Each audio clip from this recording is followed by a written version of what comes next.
So here's a quick and easy tutorial on how to replace the engine air filter of your 2023 Hyundai Santa Cruz.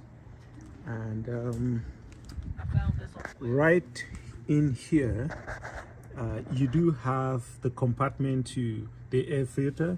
You simply pull this up, open, and in here you have two latches. You have to press this all the way down, and on the left side you also push this all the way down, and once that is free you can pull out your old air filter. And as you can see, mine is pretty dirty, and that's the compartment right in there. I'm going to replacing the old air filter with this new one.